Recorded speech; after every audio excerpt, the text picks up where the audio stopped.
Shalom, shalom au peuple de Dieu. Merci encore de maintenir la communion fraternelle. J'ai le plaisir de partager avec vous la parole de Dieu. Et je crois que nous sommes à la fin déjà du confinement. À partir du 11, donc demain, nous allons être déconfinés. Nous bénissons le Seigneur. Dieu qui commence toute chose, il finit toute chose, que son nom soit glorifié.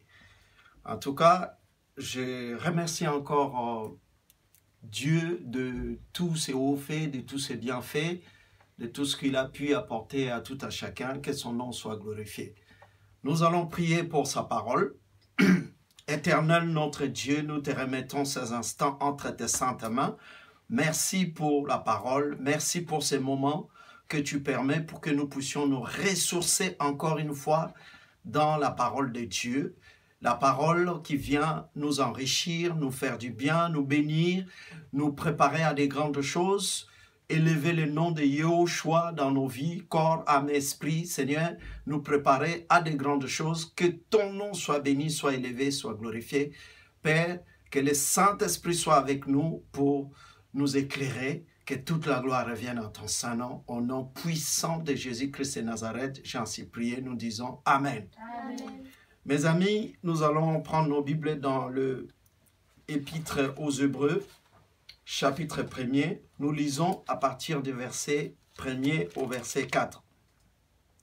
Donc nous sommes dans Hébreux chapitre 1, verset 1er au verset 4. Je lis la parole de Dieu. Après avoir autrefois à plusieurs reprises et plusieurs manières parlé à nos pères par le prophète, Dieu dans ces derniers temps nous a parlé par les fils. Il l'a établi héritier de toutes choses, par lui il a aussi créé l'univers. Verset 3, les fils est le reflet de sa gloire et l'empreinte de sa personne, et il soutient toutes choses par sa parole puissante. Il a fait la purification des péchés et s'est assis à la droite de la majesté divine dans les lieux très hauts. Le verset 4, il est devenu d'autant supérieur aux anges qu'il a hérité d'un nom plus excellent que le leur. Amen. Amen.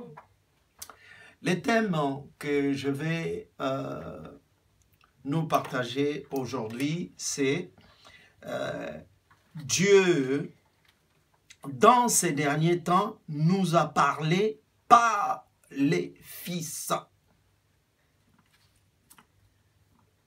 Autrefois, comme l'auteur nous fait la narration, au verset 1er, il dit « Après avoir autrefois à plusieurs reprises et de plusieurs manières parlé à nos pères par les prophètes, Dieu, dans ces derniers temps, nous a parlé par les fils. » Nous sommes dans les derniers temps parce que à partir du moment où le Père, le Dieu Tout-Puissant, le Créateur des cieux et de la terre, a envoyé son Fils bien-aimé, nous sommes dans les derniers temps. Je reviens rapidement dans le contexte.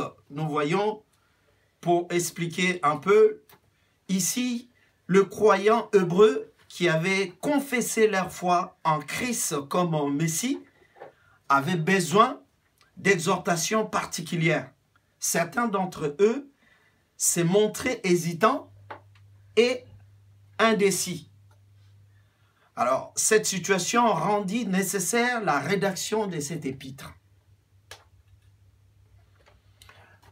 Concernant l'épître, dans un style assez particulier, comparé à beaucoup d'autres épîtres, nous voyons que lorsqu'on commence une épître, il y a toujours une introduction et des salutations.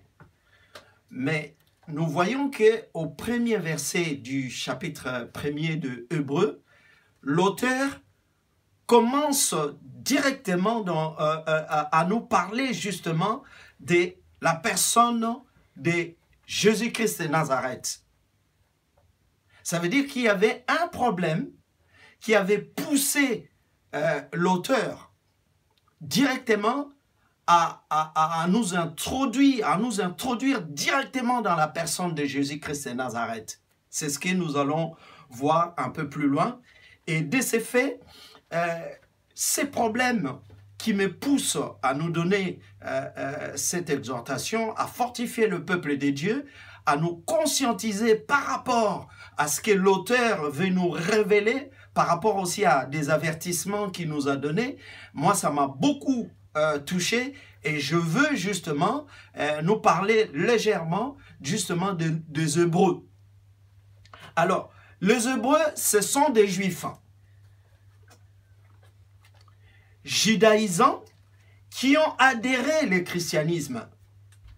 L'auteur, il écrit ici aux Hébreux. Ça veut dire qu'à la base, ce sont des Juifs convertis au christianisme, mais qui vont se retrouver dans de multiples problèmes. Alors, ici, l'ancien système exerçait la pression, violence pour récupérer ces anciens adeptes.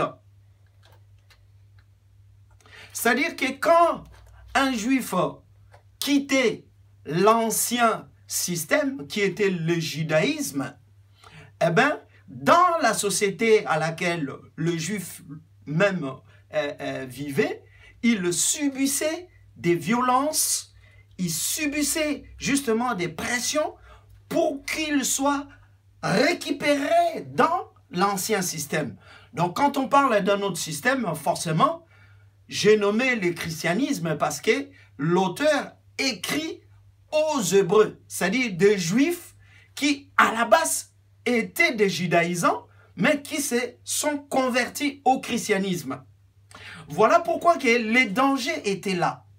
Alors, nous avançons tout doucement. Or, dans le temps, un Juif qui abandonnait la foi de ses ancêtres, ça veut dire du judaïsme, on les considérait comme un apostat. Ça veut dire un renégat, quelqu'un qui a abandonné complètement la culture même de ses ancêtres. C'était grave dans cette société. En fait, les systèmes anciens, c'était basé sur la loi mosaïque, mais comme la chair était, les traditions étaient rentrées dans ces systèmes-là, il n'y avait plus de Dieu là-dedans, et ces systèmes étaient en train justement de s'aimer une sorte de pression à des gens qui quittaient justement le judaïsme. Et ici, on a affaire à des Juifs convertis au christianisme, mais qui vont retourner encore au judaïsme. Et l'auteur essaye de leur faire comprendre la nécessité et l'importance de ces dons. Ils sont en train de quitter quand même. Mais ce que je veux expliquer rapidement, c'est de voir que lorsqu'un Juif quittait un ancien système, c'est-à-dire que les systèmes religieux de ses ancêtres, il courait un danger énorme.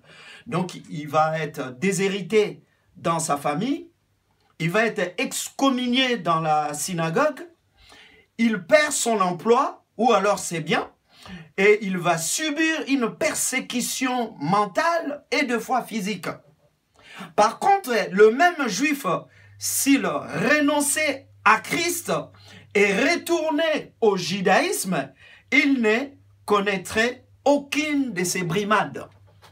Ça veut dire qu'il n'était pas persécuté, il ne subissait pas de pression, il pouvait garder ses intérêts ou ses biens parce qu'il va renoncer au christianisme. Donc, le système religieux de l'époque représente le plan du diable pour contrôler des vies humaines.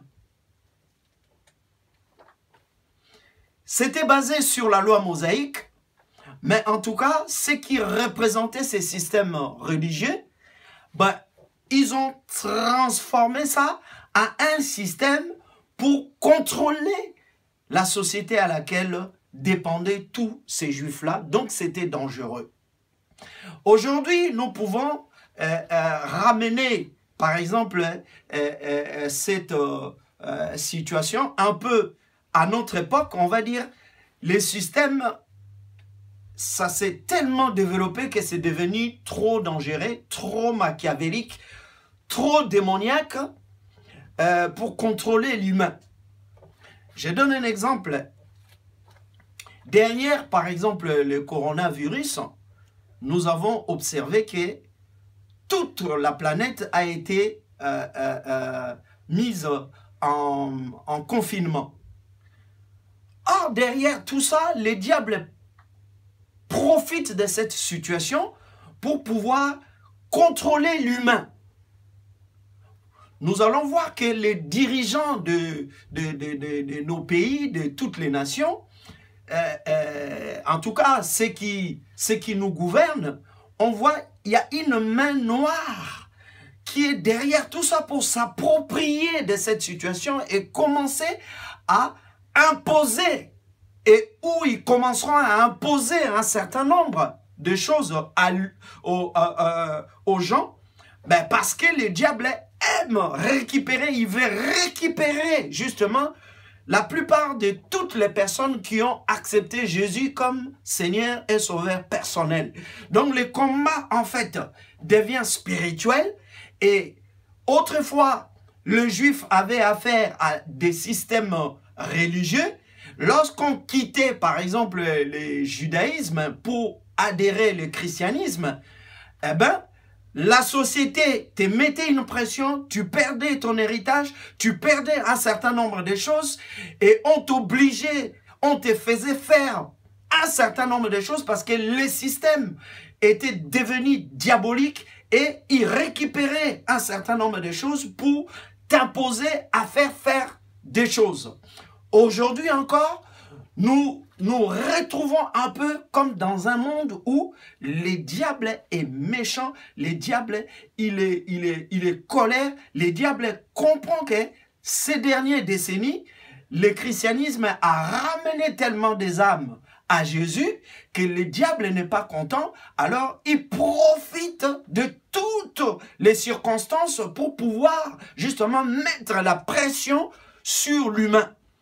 Et avec le temps, nous prions le Seigneur, nous allons voir beaucoup de systèmes vont se multiplier pour nous déloger du christianisme et nous faire des choses peut-être que de nous-mêmes, nous n'aurons pas envie de le faire parce que le christianisme nous l'interdit par exemple.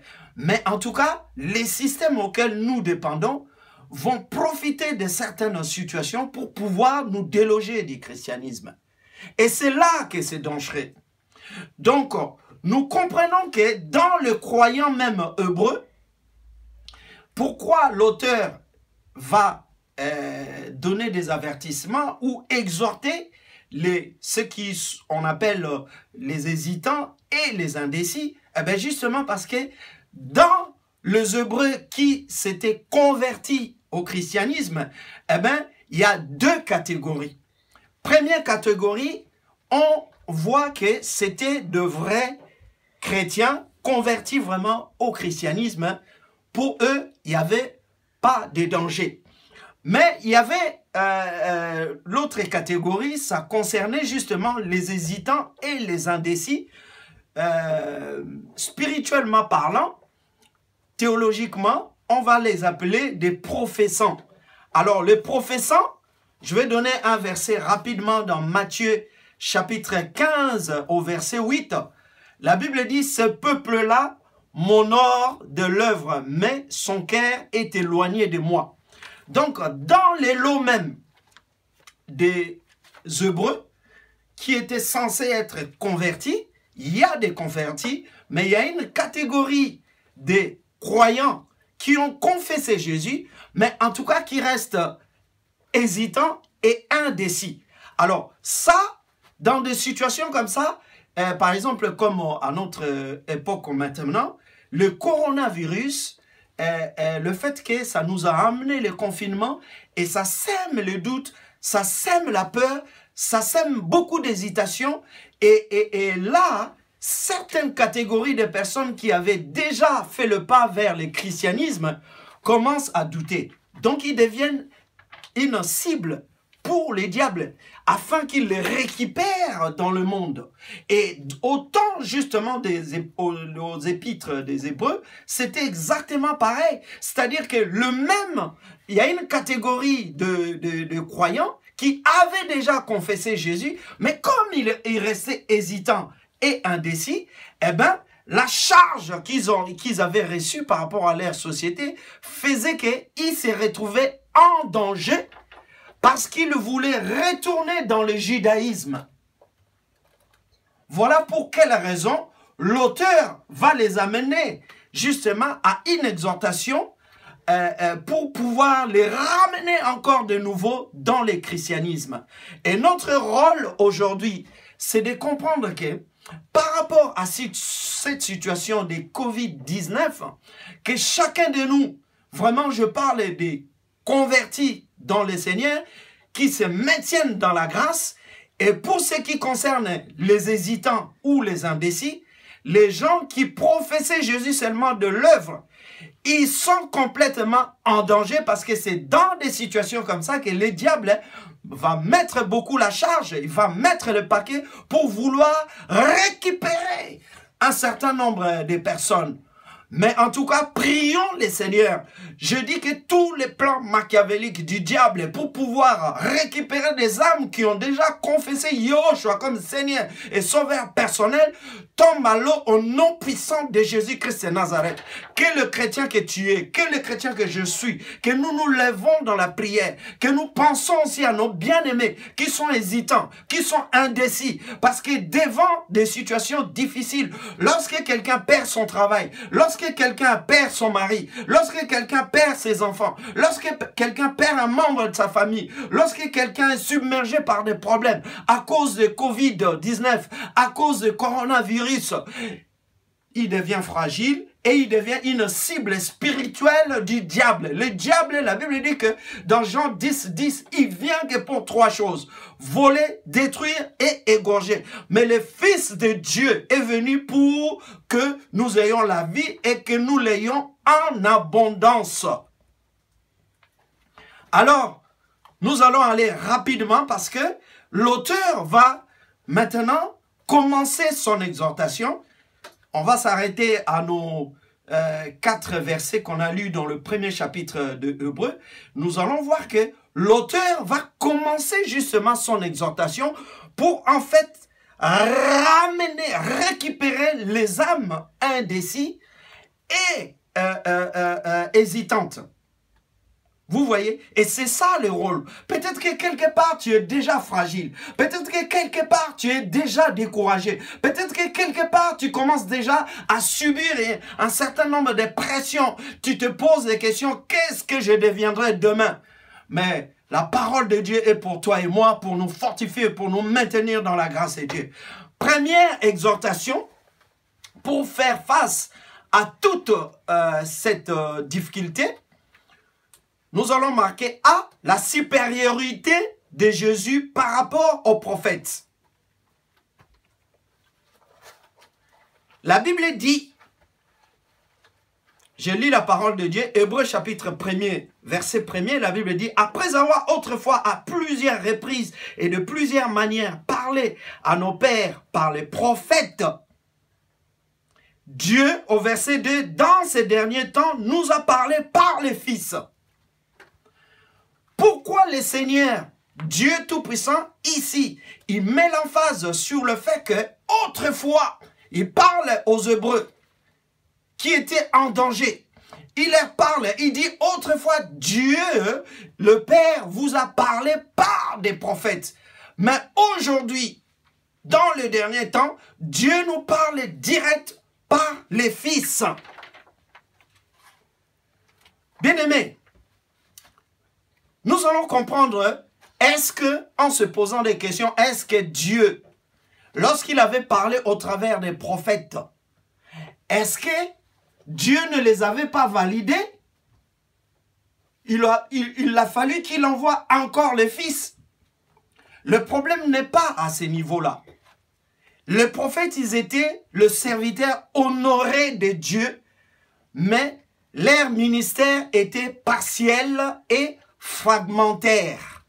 Ça veut dire que chaque prophète venait par morceaux, partiellement, il libérait la parole de Dieu, mais ce n'était pas la totalité de la parole de Dieu. Maintenant, le message ne pouvait pas être reçu dans sa totalité. Et vous remarquerez que tous les prophètes qui sont venus avant Jésus ont parlé de Jésus-Christ lui-même. Mais la Bible démontre que leur ministère, quelque part, était plus ou moins incomplet. C'est pour cette raison que, d'emblée, le Seigneur va nous parler par les fils. Alors, pourquoi les fils? Imaginez que, si on prend la notion du fils, pourquoi Dieu va nous parler par les fils? Lorsqu'on prend par exemple un membre de la famille, on prend les témoignages d'un membre de la famille, ça pèse toujours par rapport à quelqu'un qui est de l'extérieur. Parce que ça voudrait dire que ces membres de la famille connaissent mieux la personne qui fait partie de cette famille. Dieu avait parlé en termes de révélation, avait une relation avec les humains. Donc, il venait, il rentrait dans l'humain, il lui faisait dire ce qu'il voulait qu'il dise. Mais la particularité avec les fils, c'est que Dieu va parler lui-même au travers de Dieu lui-même. Regardez avec moi le premier point dans l'expression Dieu va parler maintenant au travers les fils. Nous voyons, mes bien-aimés, que la Bible dit au verset 3 que le Fils est le reflet de sa gloire. Arrêtons-nous un peu là. Pourquoi il parle au travers du Fils? La Bible dit que parce qu'au verset 3, le Fils est le reflet de sa gloire. Ça n'a rien à voir avec le prophète autrefois qui ont parlé de la part de Dieu, que Dieu a validé aussi parce que c'était des instruments que Dieu s'est servi pour que chaque prophète ait un morceau et qu'il libère la parole de Dieu à sa manière. Et la Bible dit même, chacun a libéré la parole de plusieurs manières. Plusieurs manières veut dire, ça peut être par des poésies, par des chants, par des révélations, par des cantiques, ainsi de suite. Chacun a joué son rôle d'une manière ou d'une autre.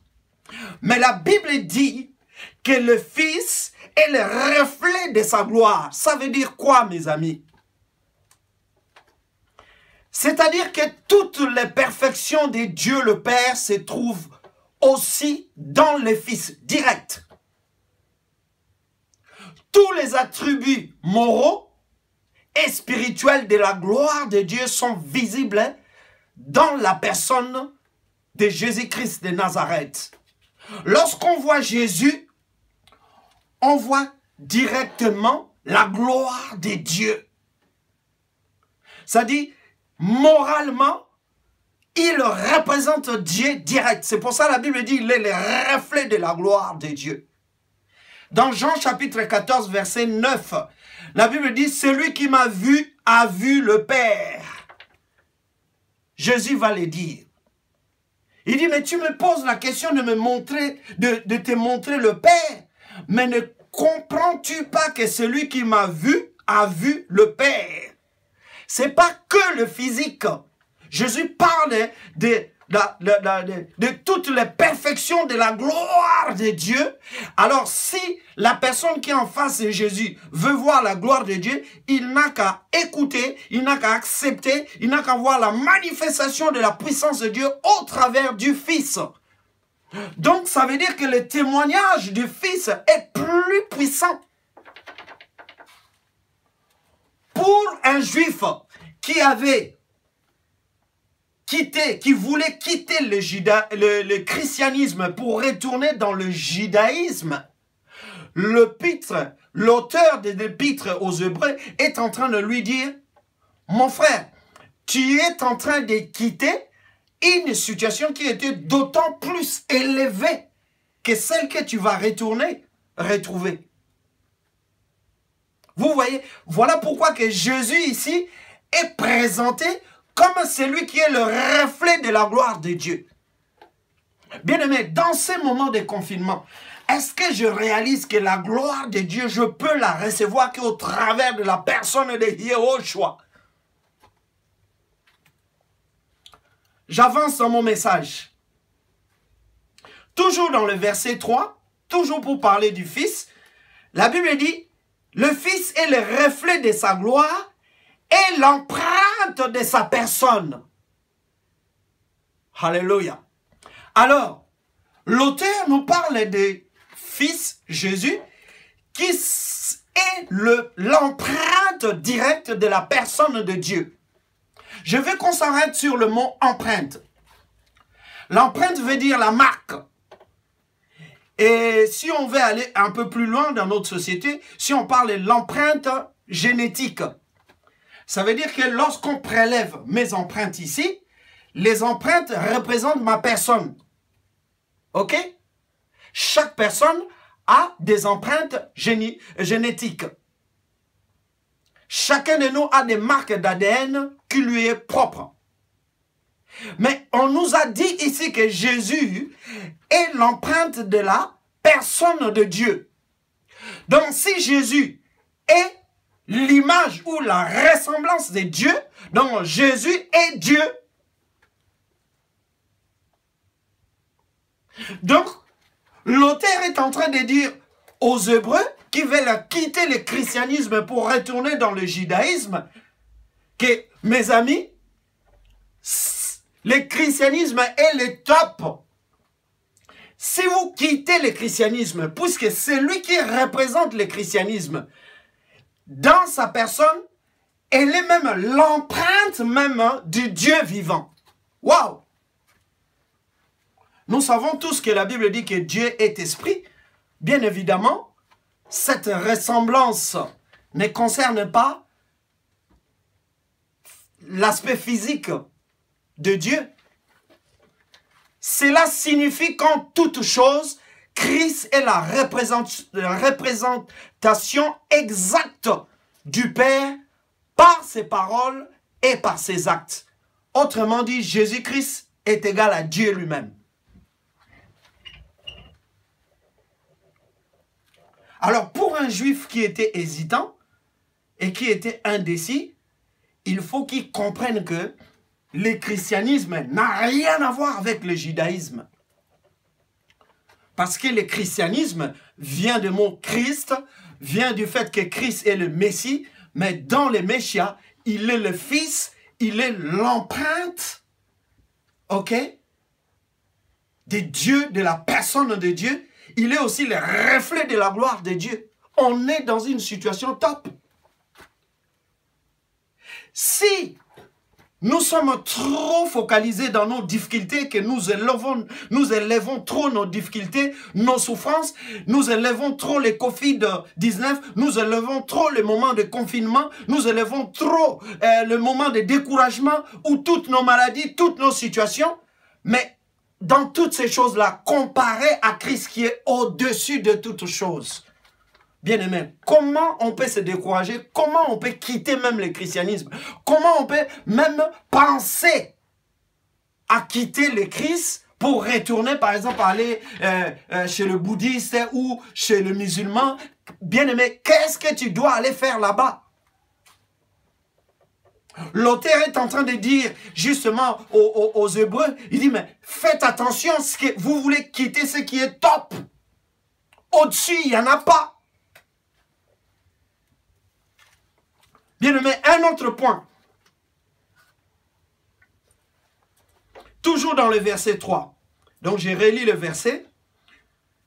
Le Fils est le reflet de sa gloire et l'empreinte de sa personne, et il soutient toutes choses par sa parole puissante. Waouh!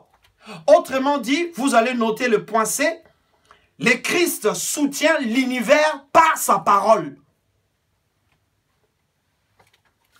Alors, je nous invite à lire rapidement Colossiens chapitre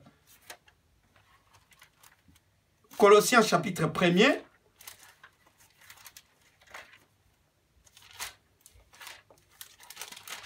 Verset 17. La Bible dit ceci. Je vais lire la parole de Dieu.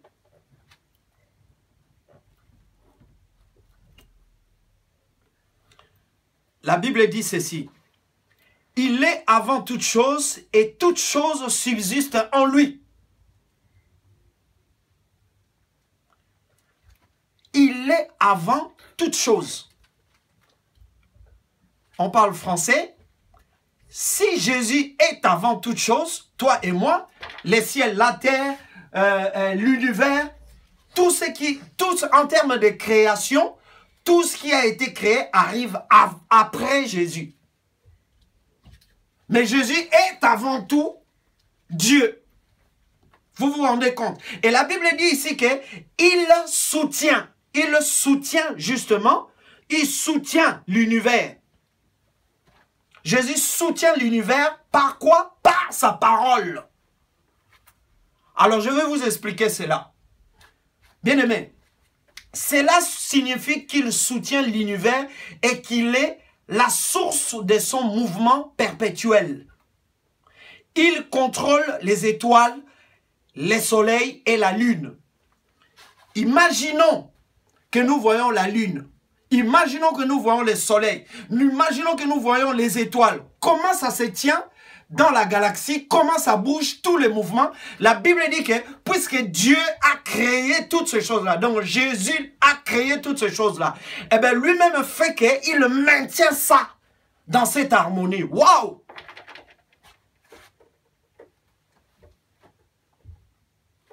Ça veut dire autrement aussi que Jésus, qui est Dieu, quand il arrive dans notre vie, il dit une chose. Jésus, par sa parole puissante, va soutenir l'œuvre de Dieu jusqu'au bout.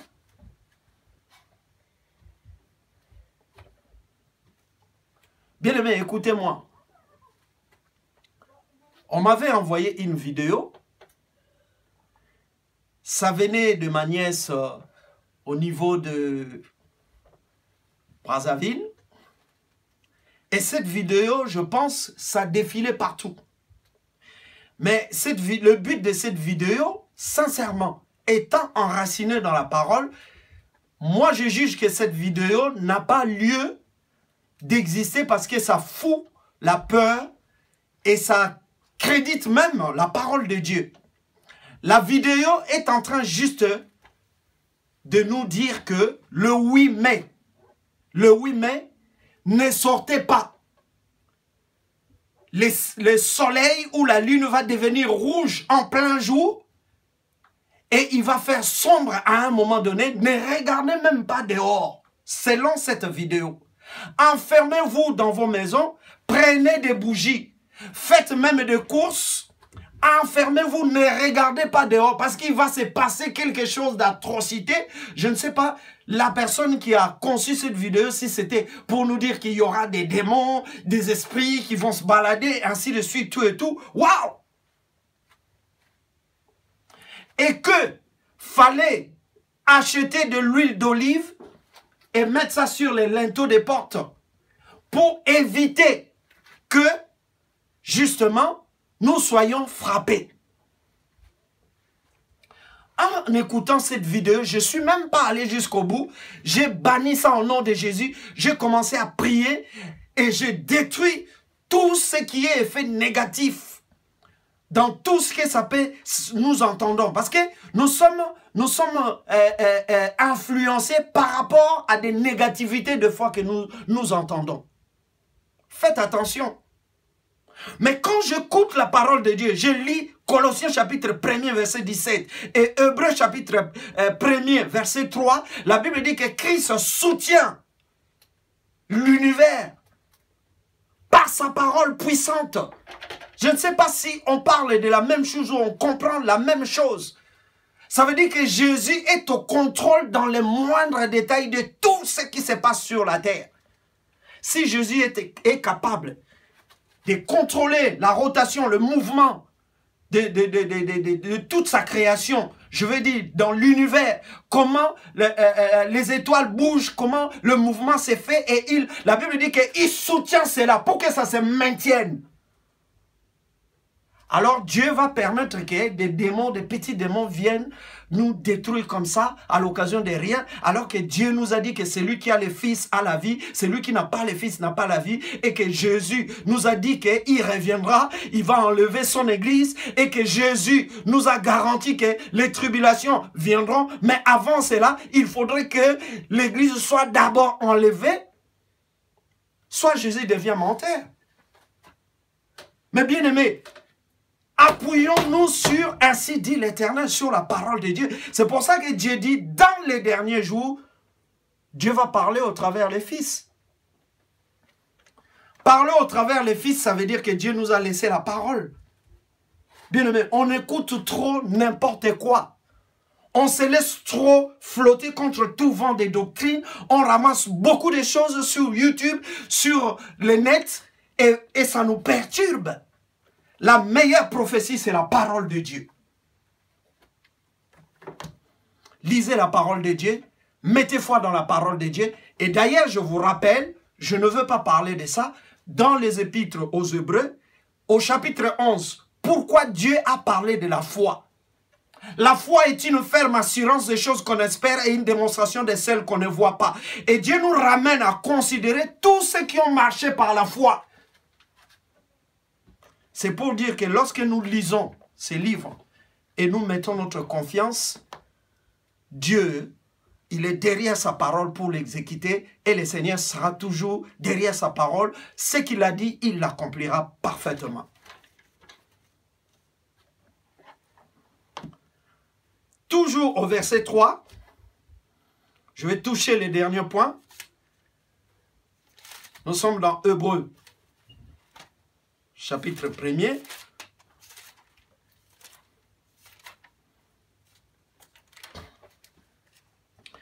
Le Fils est le reflet de sa gloire et l'empreinte de sa personne, et il soutient toutes choses par sa parole puissante.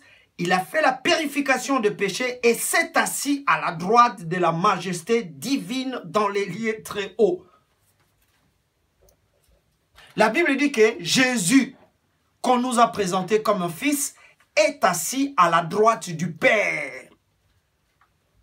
Que veut dire être assis à la droite du Père?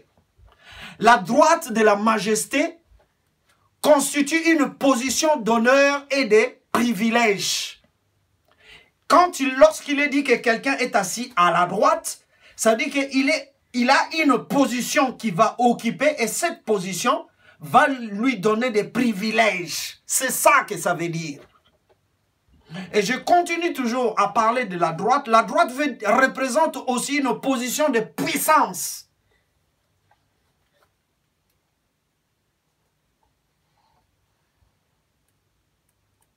Alléluia. Est-ce que quelqu'un comprend que Dieu, en réalité, lorsqu'on parle de la droite, ça veut dire que c'est là où il y a la puissance de Dieu. Mais je voulais dire quelque chose à quelqu'un, frères et sœurs. Lorsque la Bible dit que Jésus est allé auprès du Père et il est assis à sa droite, aujourd'hui, je vais éclairer quelqu'un, je vais bénir quelqu'un ici. Quand nous allons aller au ciel, nous n'allons pas voir trois dieux, hein? Il n'y a qu'un seul Dieu. Alléluia. Bien aimé, il n'y a qu'un seul Dieu qui sera visible, qu'on le verra. C'est Jésus-Christ de Nazareth. Maintenant, je vais vous expliquer pourquoi j'ai dit ça. Lorsque la Bible dit, la Bible parle souvent par des métaphores, d'accord? Des symboles. Lorsque la Bible dit que Jésus est debout à la droite du Père, ou alors Jésus est assis à la droite du Père, ça ne veut pas dire que lorsqu'on ira au ciel, on va voir 2 dieux ou 3 dieux. Non! La droite du Père ici, il faut comprendre que la droite du Père parle d'une position, mais parle aussi de la puissance. Là où il y a la puissance. Or, être à droite du Père veut dire détenir la puissance du Père lui-même. Et lorsque la Bible dit que Jésus est retourné auprès du Père, assis à la droite du Père, ça veut dire que le même Jésus qui est passé par l'incarnation, qu'on a vu tous ici, il est rendu visible parce qu'il a revêtu la chair humaine, et le même Jésus, la Bible dit qu'il est retourné auprès du Père. Mais en fait, il parle de la même personne, parce que le Père est dans le Fils est dans le Père. Lorsque Jésus retourne auprès du Père, en fin de compte, et qu'il est assis à sa droite, il n'y a plus une autre personne, c'est lui-même qui est Dieu, fait homme, et lui-même Dieu qui retourne, et il est assis dans sa puissance maintenant. Donc il n'y a pas 3 dieux. Il n'y a qu'un seul Dieu qui est manifeste dans 3 personnes. Je l'avais déjà expliqué. Lorsque nous lisons dans Jean chapitre 17, verset 5, je vais le lire rapidement. C'est très important de comprendre les Écritures. Regardez ce que Jésus a dit. Il dit, et maintenant, toi, Père, glorifie-moi auprès de toi-même, de la gloire que j'avais auprès de toi avant que le monde soit. Vous comprenez le langage de Dieu? Ça dit que Jésus, Dieu lui-même descend ici, il est Emmanuel, Dieu, il est Jésus. Maintenant, comme c'est le mystère de Dieu dans les 3 personnes distinctes, mais qui veut dire la même personne. Lui-même Dieu, Jésus, parle aussi à Dieu, le Père, hein, pour lui dire, Père, j'ai fini ma mission, maintenant il faut que je retourne pour récupérer ma place. Ce que j'avais avant, le trône de Dieu. Maintenant Jésus-Christ est assis à la droite du Père. Ça veut dire, autrement dit, c'est lui-même Dieu qui est assis à sa place. Il n'y a pas 3 dieux. Mais pour nous, il faut qu'on garde cette notion Père, Fils et Saint-Esprit. Alléluia. Je vais toucher à un autre point rapidement. Matthieu chapitre 25. Je commence à aller vers la fin. Matthieu chapitre 25. Toujours pour expliquer la droite au verset 34. D'abord, je vais vous expliquer l'expression droite et aussi la position de gauche. Au verset 31, la Bible dit quoi? Lorsque le Fils de l'homme viendra dans sa gloire avec toutes les anges, il s'assiera sur le trône de sa gloire. Vous voyez? Et au verset 41 maintenant.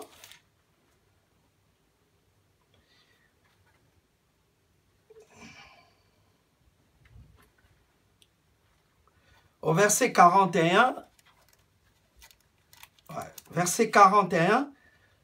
il dit, ensuite, il dira à ceux qui seront à sa gauche, retirez-vous de moi, maudits, allez dans le feu éternel qui a été préparé pour le diable et pour les anges. J'ai oublié un autre verset qui disait, voilà, verset 34. Ouais, j'avais lu le verset 31, mais en réalité c'était le verset 34. Matthieu 25, verset 34, il dit, alors le roi dira à ceux qui seront à sa droite, venez, vous qui êtes bénis de mon Père. Donc la droite veut dire, quand tu es à la droite de quelqu'un, ça veut dire tout simplement que tu es béni. Ici, Jésus dit, Tous ceux qui ont obéi à sa parole, tous ceux qui ont marché avec Yeshua, tous ceux qui sont les bien-aimés de Jésus-Christ lui-même, il dit, vous, mettez-vous à droite. Et lorsqu'il leur dit, mettez-vous à droite, parce qu'ils sont bénis. Mais au verset 41, il dit, ensuite il dira à ceux qui seront à sa gauche, retirez-vous de moi, maudits, allez dans le feu éternel qui a été préparé pour le diable et pour ses anges. Droite et gauche. Ça veut dire que lorsque je ne suis pas le bien-aimé de Jésus, le bien-aimé de Dieu, je suis à gauche. Or, ça parle d'une position, être à gauche veut dire je suis maudit.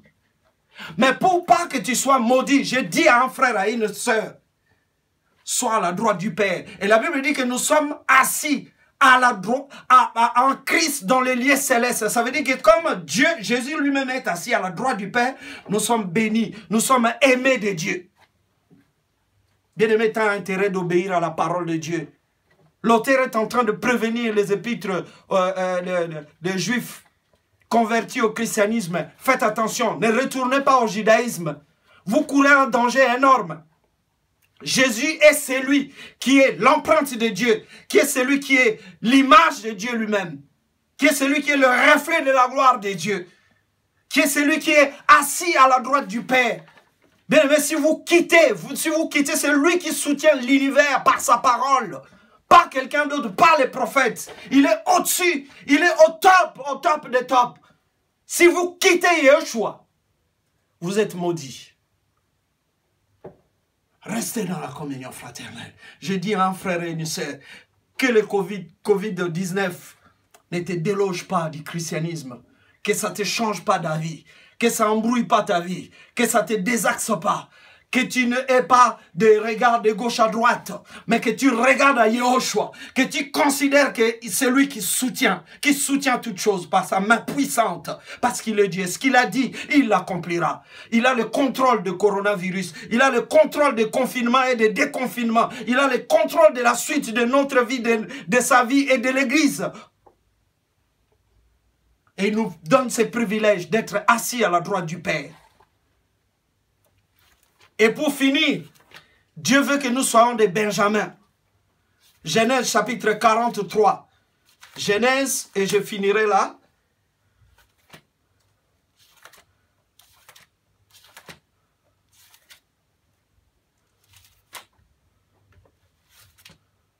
Genèse 43.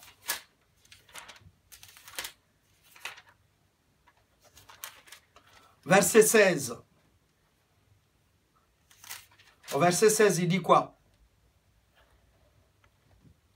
Dès que Joseph vit avec eux Benjamin, il dit à son intendant, faites entrer ces gens dans la maison, tu et apprête, car ces gens mangeront avec moi à midi.